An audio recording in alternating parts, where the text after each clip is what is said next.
ఒక రైతుకి చాలా ఆసక్తి ఉండేది, సువార్థికుడిని అవ్వాలని. కానీ ఎన్నో కారణాల చేత అవ్వలేకపోయాడు. సో పొలం పనులు చేసుకునేవాడు. ఒకరోజు పొలంలో మధ్యాహ్నం నేల మీద పడుకుని ఉన్నాడు, ఆకాశం వైపు చూస్తున్నాడు. దట్టంగా మబ్బులు వచ్చాయి. సడన్గా ఆయనకి ఆ మబ్బుల మధ్యలో P and C అనే 2 అక్షరాలు కనపడ్డాయి ఇంగ్లీష్లో. PC కనబడగానే నాకు దేవుడు ఏదో మెసేజ్ ఇస్తున్నాడు, సందేశాన్ని ఇస్తున్నాడు. ఈ PC ఏమై ఉంటుందా అని కాసేపు ఆలోచించినప్పుడు వెంటనే తట్టింది, ప్రీచ్ క్రైస్ట్, క్రీస్తును బోధించు. సో ఆయన అనుకున్నాడు, అబ్బా ఎంతో కాలంగా నాకున్న ఆశ అదే కదా, సువార్థికుడిగా క్రీస్తును బోధించాలని. వెంటనే పొలం అమ్మేసుకొని సువార్థికుడై బ్యాగ్ వేసుకొని వెళ్ళిపోయాడు.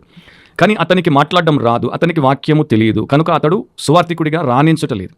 ఒక సభలో ఆయన ఏదేదో మాట్లాడేసిన తర్వాత అతన్ని గుర్తుపెట్టిన ఒక పరిచయస్తుడు దగ్గరికి వచ్చి చెవిలో చెప్పాడు, అందరి ముందు పరువు పోతుందని. నీవు ఎందుకు వచ్చావు అన్నప్పుడు అతను చెప్పాడు, దేవుడు ఇట్లా నాకు చూపిస్తే నడిపిస్తే వచ్చానన్నప్పుడు అతను చెవిలో చెప్పాడు, నీవు నిజంగా ప్రీచ్ క్రైస్ట్ అనుకున్నది ప్రీచ్ క్రైస్టేనా, లేకపోతే దేవుడు ప్లాంట్ కార్న్ అని చెప్పాడా నీకు? అంటే నీవు ఒక రైతుగా భావించి దేవుడు నీకు ప్లాంట్ కార్న్, మొక్కజొన్నను నాటు అని చెప్పుండొచ్చు. కానీ నువ్వు పొరబడి నీ సొంత బుద్ధిని, సొంత జ్ఞానాన్ని ఆధారం చేసుకుని ప్రీచ్ క్రైస్ట్ అనుకుని నీవు పొలం అమ్ముకొని వచ్చావు. నీవు రెంటికి చెడిన రేవడి అయ్యావు. ఇప్పటికీ మించిపోయింది లేదు. దేవుడి దగ్గర క్షమాపణ అడిగి వెనక్కిపోయి పొలం పని చేయి, రైతులాగా మంచిగా బ్రతుకు, సాక్ష్యం ఇవ్వు, సాక్షిగా ఉండు.